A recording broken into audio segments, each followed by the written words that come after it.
Hello, I am Chef Diane DeMayo and welcome to my kitchen. Today we are making a corned beef. So let's get started in making this brine. Now this is a quick version because generally, for a corned beef it takes maybe, I don't know, days in order for the brine to penetrate to make that delicious, yummy corned beef that you love to eat so much in a sandwich. But we are doing a very cheater short version so that within 24 hours we will have delicious, yummy corned beef. Now, how do we do that? Okay, so the first thing, I have about, I'd say 2 liters of water, which is más o menos, roughly, about 8 cups. And so with that, I'm gonna do about 2 garlic cloves. You could actually use a garlic press or do what I always love to do, is just smash it so that we have all the garlic and the oils come out. About 2 tablespoons of pickling spice, and whatever type of pickling spice you like, that's fine. And the typical brining solution, which is what? You got it. Sugar and salt. So with this, I'm using about 1.5 cups of sugar. Again, I prefer brown sugar over white sugar because it imparts a little bit of a sweeter, smoky flavor. And about 1 cup of salt.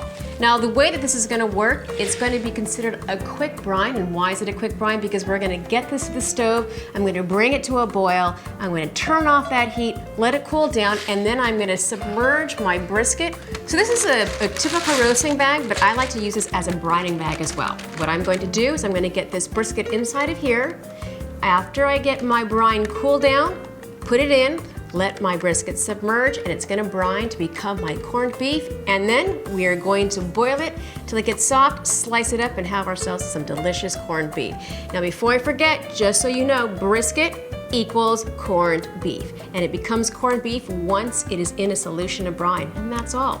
My corned beef, or my brisket, has been brining now for about 24 hours in a very quick brine, and now we're gonna get it into a pot, add some water, add a few more spices, and get it on the stove and let it simmer for about 3 to 4 hours or until tender. So first things first, I like a lot of garlic and I like my corned beef to have the garlic flavor. So I'm gonna do about 3 to 4 garlic. Then a little bit more spices, about 2 tablespoons, and out comes my brisket. I'm actually not going to submerge my whole brisket completely into water.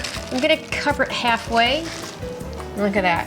You can see that the brine has discolored this. That means that, yes, it's been pickling. And it goes to the sink. General rule of thumb, halfway with water. You don't want to submerge it completely. And that's it. I'm going to get it on the stove, and I'm going to bring it to a hard, rapid boil. Turn down the heat, cover it, and simmer for about 3 hours. My corned beef has been simmering for many hours, and I think we're ready to take it off the stove, out of the pot, and into my mouth. I've got my gloves on, and here we go. Oh, and yes. Ah, baby, here come to mama.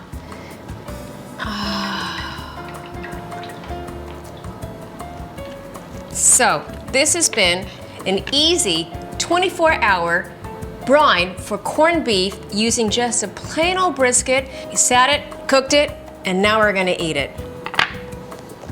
Of course, I like the fat.